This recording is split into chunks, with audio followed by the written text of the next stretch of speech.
Hi everyone, I'm Luke Hector and this is The Broken Meeple, a show where I devote my time to ranting and raving about board games, but there's usually more ranting than there is raving. Well, here we've got a new title from Czech Game Editions. This is a new designer, I believe, Reed Ambrose, and it's a tile laying game. 45 minutes, 1 to 4 players, so solo mode included. And honestly, I didn't actually know a lot about this going into it, other than the fact that the cover looks gorgeous. I mean, the artwork in this kind of reminds me of the Ori games that I've talked about before on some of my Listen At It, an older like platforming game. And seriously, if you get a chance to play it, play it. It's really worth it. But the artwork definitely looks colourful and lovely, so it's got a nice striking cover. But tile laying is not exactly a genre that's uncommon, shall we say. Yeah, tile laying is so common that it's getting to the point where I don't know what new thing you can possibly do to the genre. Granted, there are good ones that come out. I did Timber Town a little while ago from Alley Cat Games, gave it a high rating, and I still have a couple of tile layers on my shelf. In fact, yeah, Alice's Garden is still over here on the shelf, which I gave, I think, a 9 out of 10 to, which is, you know, as bare bones, you know, it's fairly bare bones tile laying game, but it does the job for a decent player count, well produced, quick, filler length. You know, it ticks a lot of boxes. So this one is one that has managed to get a good rating out of me.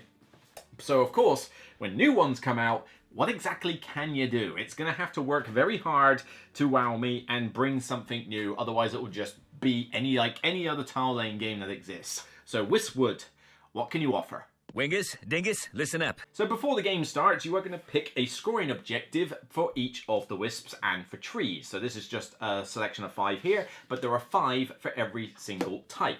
This will be public knowledge, and this will determine how each of them will score. And so what you start off with is a cat tile, which you will place in your 4x4 grid to begin with, and you can build out how you need to, as long as you respect the wishes of the 4x4 grid. And then you have a board here with all the available wisp tiles on at the moment. What you do is that you pick one of them and you choose a shape from either side. They have all the different sort of polyomino shapes we've seen in all Tetris games. And whichever one you pick, you take the wisp tile as well as many face down tiles as necessary to complete the shape. Now, green wisp hats in particular have to be placed at a certain place next to the cat. So let's just say row and column in this case. I might decide I'm going to build the L shape and I'm going to create it like this. So I'm going to have it surround the cat. And so this is a typical turn sequence. Now this does not refresh until you get to a point where they're all exactly the same and the player can choose to bin them and refresh, or that you run out of wisp tiles and they just automatically refresh. But otherwise, what you see there is what you get, including the polyomino shapes that can go with it. Your cat has a ability which, if you flip it over and have it hiding in its tree, which is just so damn adorable, it's unreal, you get to pick any polyomino shape on the board, or you can bin the entire lot and refresh, you know. So it's an ability that you can do, but the only way to refresh it is by taking a tree turn, which is that you ignore everything on this board and you simply take 1, 2, or 3 face down tiles and put them in your grid. As long as you build next to something you've already built, that's legal, not a problem. Each turn carries out in this fashion until somebody builds up their 4x4 grid. So let's just say I've got a few tiles here and I'm, let's just, you know, taking random tiles, because I want to showcase. Here we go. So that's a 4x4 grid tile here. Now here's the cool little twist bit. In between rounds, firstly you score up what you've got there. So based on this criteria, you score up how your forest looks. Then you get to move your cat to a different tile. So this cat should have been sitting on a tree at the start, sorry. This cat can move to a different tree tile. So it's like, maybe I want to put it over here now, okay? Then all the tree tiles get removed from your grid without touching the wisps involved. So these just go back to be selected elsewhere. So now you have some wisp tiles that are fixed in position. You now do the second round, which you carry on from where you left off. This doesn't even refresh or anything, nor does your cat ability. But now you're building up to a 5x5 grid. And in round 3, you'll do the same thing, but for a 6x6 grid. Except that the wisp tiles that you have stay where they were. So now I've got these wisp tiles permanently set in place, and I have to build my shapes around them. So where you position your wisp tiles is going to matter a great deal between rounds because it could restrict your placement in future rounds. You play through 3 rounds in this fashion, and then at the very end, you know, you've scored up all 3 times. Naturally, the scores will get bigger as you go through because your tiles will stick around from previous times, and of course, the one with the most. Of course! So let's get the obvious thing out of the way. This game looks gorgeous. Oh my god. Wow, I mentioned the artwork earlier, but it really does look nice. And it's not even like in-your-face artwork as well. It's weird. It's beautiful yet conservative because it's a nighttime forest look. So the back of the tiles have got, you know, cool like pictures of nighttime trees on it, which is all well and good. But the wisp tiles basically have like kind of like the outline of trees in the background, and then the wisp itself is just super bright, super colourful. Like you can easily tell which is pink, which is orange, which is blue. And even if you're slightly colourblind, they are very distinguished pictures, so colourblindness should not be an issue here. But it makes it stand out. It's like if you imagine that you were in a nighttime forest and you saw these brightly coloured wisps everywhere. You know, you can imagine how that looks. It's personified here greatly, and because there's so many of these tiles, and this isn't even all of them, it's just nice having this kind of artwork. It's, you know, the artwork is just gorgeous, like I say. Even production-wise, I mean, these are good sturdy tiles, you know, they're the right thickness that they need to be. I love the fact that this adorable little cat is dual layered. So the idea is that you fold it over. It's CGE's usual like little double-sided sticky tape thing, but on one side it's the cat, and on the other side it's the cat hiding in a tree to say you've used the ability. I mean, that's just cute and adorable. So anybody like me who's a cat fan is going to like gravitate to that. They even throw in a guide here, which on the back is to do with solo scoring. We'll get onto that later. But on the other side, you can use it as a guide for measuring out your 4x4, 5x5, whatever grid. That's a nice little touch, because a lot of games don't do that. They might have their player board already have the grid in place, but ones that don't have a board usually miss this part out. And it's like, it's nice that they actually thought about this. So, you know, if spatial awareness is not your forte, you can use this as a cool guide. And even I use it now and again when I've got to think, oh, hang on a minute, I've not left myself enough space. You know, it's just nice that they thought of that. It's a nice little addition. But that's essentially most of the components, and of course you've got a very nice board here. The cards, they're good cardstock. You don't need to sleeve these. You only pick 1 out of each during the game. That's all good. Although, 5 of each one is a nice amount of variety. I mean, there's a lot of different ways that these things will score, and all sorts of combinations of these cards are going to make the game play out a little bit differently. And in the future, all they do is just maybe bring out a promo pack every now and again and just give us more objective cards if you want to add to the variety in that sense. But it's a very quick setup. I mean, all you've got to do is just put the tiles face down, set up the board, choose a card of each, and you're good to go. You know, very nice and quick. The gameplay itself is not the most interactive game in the world. You're definitely building up your own sort of puzzle on your board, but you do have to consider the opponents a little bit because you can see what everybody's gathering in terms of the wisps. So you know that somebody's really gunning for the greens, somebody's gunning for the oranges, and the board doesn't auto-refresh every turn. So there is a little bit more of a care for other players because if I've got a situation here where, let's say I've got let's say I've got this. I've got 2 pumpkins here and a witch hat. Well, if I choose the witch hat there, the next person is left with just pumpkins. Now, A, do they want pumpkin hats? Maybe that's not a factor. But because it's now all the same symbol, the next person could refresh the entire board and have lots of choice. So I might think, well, perhaps do I want a pumpkin hat? And I was like, well, I could do. I mean, I could put it here in this corner. It would get me some more points that way. Or do I desperately want the witch's hat? But I might decide, you know what, I'll take the pumpkin. All right, I can put it there. I'll build this shape. Here we go. There's another one. I want them on diagonals with each other. That's all good. And now the opponent can't refresh the display without a cat ability because they've got 2 different symbols. So you are at least maybe not necessarily thinking about every player in the game, like in a 4-player one, but in a 2-player or even 3-player, you're definitely thinking about the person who's after you and considering what they can do. In my last game, I definitely made a deal of that where the one to the left of me was constantly trying to grab the witch's hats, and trying to get sets of 3. So when I see they've got 5, I'm more inclined to think, well, can I use a witch's hat? I don't want to give you a 6th witch's hat. I better make that as part of my decision. Yes, okay, not the most interactive game in the world, but it's something. It means that it's not entirely a multiplayer solitaire game. The game does take about 45 minutes, as it says in the box. I mean, an hour absolute max, and that's if you've got slow players. But yeah, we are talking 45 minutes or so to get a game in, maybe even quicker if you do this with 2.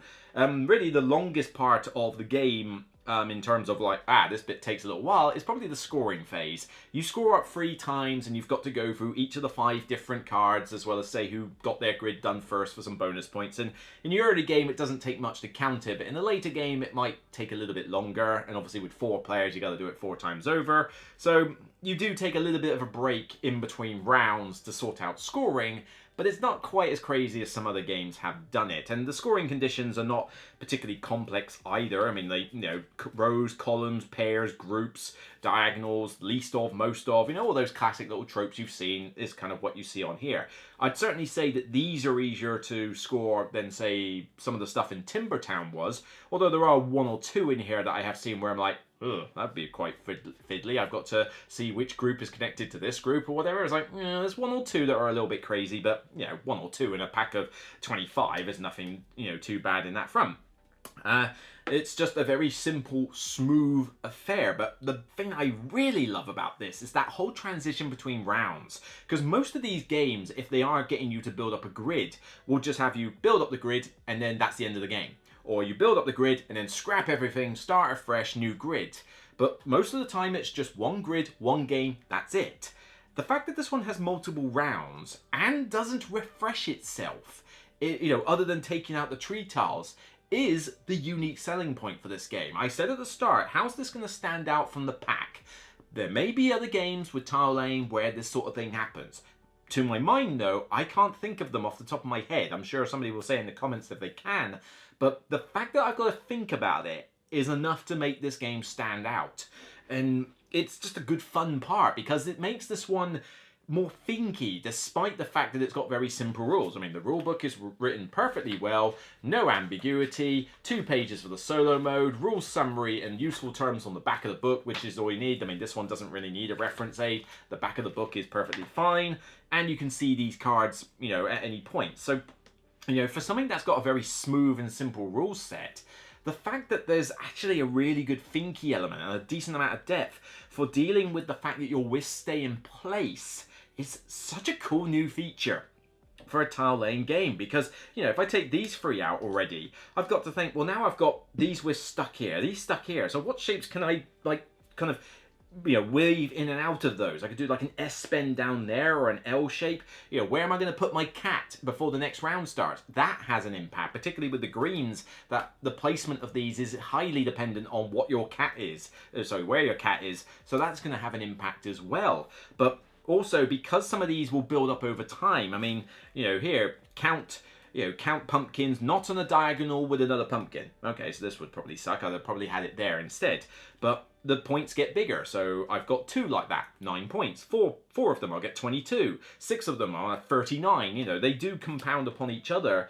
But obviously, now that your wisps are stuck here, as you build up in subsequent rounds, you have to consider the stuff you've done before as well as the new stuff. You don't get to go, well, I didn't put those in the best of positions, but it's all right, we'll scrap it now and now I start afresh. No, your mistakes or your good placements from earlier are going to haunt you in the future rounds. And there have been times where I thought, God, yeah, if I'd actually spaced these out a little bit more in the past, I might have actually had an easier time trying to deal with these. And sometimes, like, this one, 1 point for each tree in your largest group of trees. I've created some weird little loops or something. One game I created this weird ring loop of trees. It was still the same group, but that was because I had a bunch of my wisps all tight together in the middle, and I was building around them. So suddenly I had to create that kind of sequence to make most of that scoring objective. It's just a cool little twist. I can't think of other tile laying games that do this. And for something in a very tired, shall we say, genre, to bring out a unique point that gives this game a lot of depth is a solid plus point for it. It does add a lot to the enjoyment.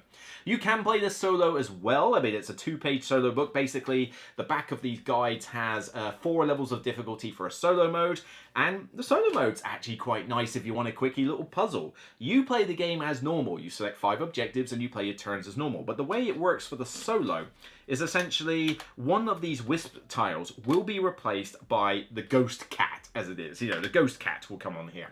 And you have these firefly tokens, which basically each round you'll put so many at random, and they've got movement values on the back.